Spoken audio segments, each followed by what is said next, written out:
اسی کے طور پہ وہ چلاتے رہے. تو جو بھی پہلے یہاں کس نے بات کی کہ کوئی ہمیشہ جو اس کو کوئی یہ اس نے کبھی کوشش نہیں کی کہ میں کوئی اس میں پرومیننٹ نظر آؤں یا کچھ. پریکٹیکلی جو ہے سب لوگوں کو, کیونکہ اس میں مینلی جو ہے وکلاء, تاجر اور اسٹوڈنٹس, یہ تین طبقے ہی تھے جو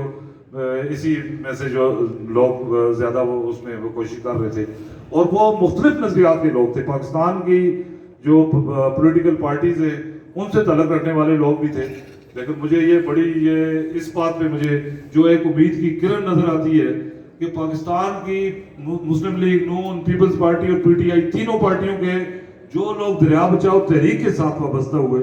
وہ آج تک اس سے اسی طرح وابستہ ہیں, اور بلکہ جب ان کے خلاف ہم بھی کوئی بات کرتے ہیں تو وہ اس پلیٹ فارم سے انہوں نے کبھی اس بات کو انہوں نے کہا جی یہ اس پلیٹ فارم سے ہم صرف اس جو کوارڈینیشن کمیٹی ہے اس کی لیڈرشپ میں چلیں گے, باقی ہمارا جو ہے سیاسی الیکشن کا اور وہ پالیٹکس سے الگ تعلق ہے. تو جو سب سے بڑی میں سمجھتا ہوں کہ جو پاکستان کی پولیٹیکل پارٹیز یا جو پاور پالیٹکس میں پارٹیز ہیں, میری بات بہت لوگوں کو ناگوار گزرتی ہے لیکن میرا بالکل ایک کلیئر کٹ یہ ویو ہے کہ یہ آزاد کشمیر کی پاور پالیٹکس کیا ہے. یہ بے روزگار لوگوں کا ایک ملازمتوں کی تلاش کی ایک کوشش ہے جس کے لیے مختلف پلیٹ فارم بنے ہوئے. آپ پاکستان کے کسی جرنیل یا پاکستان کی کسی پولیٹیکل فیملی کی کاسر نیسی کریں, اس کی بنیاد پہ یہاں پہ اعلیٰ ترین ملازمت حاصل کریں. اعلیٰ ترین ملازمت کیا ہے؟ آزاد کشمیر کا صدر,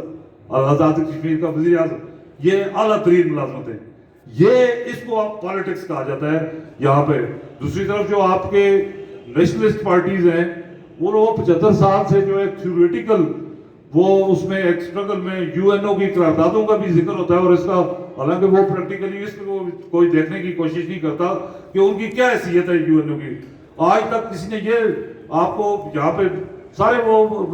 تقریریں کر کے چلے جاتے ہیں اقوام متحدہ کی قراردادیں, اقوام متحدہ کی قراردادوں کی مسئلہ کشمیر میں میرے پوائنٹ آف ویو سے یہ میری ذاتی رائے ہے کہ ان کی 2% کی حیثیت بھی نہیں ہے, کیونکہ وہ اب چیپٹر 5 کے تحت ریزولوشنز ہیں جو ریکمنڈیٹری ریزولوشنز ہیں.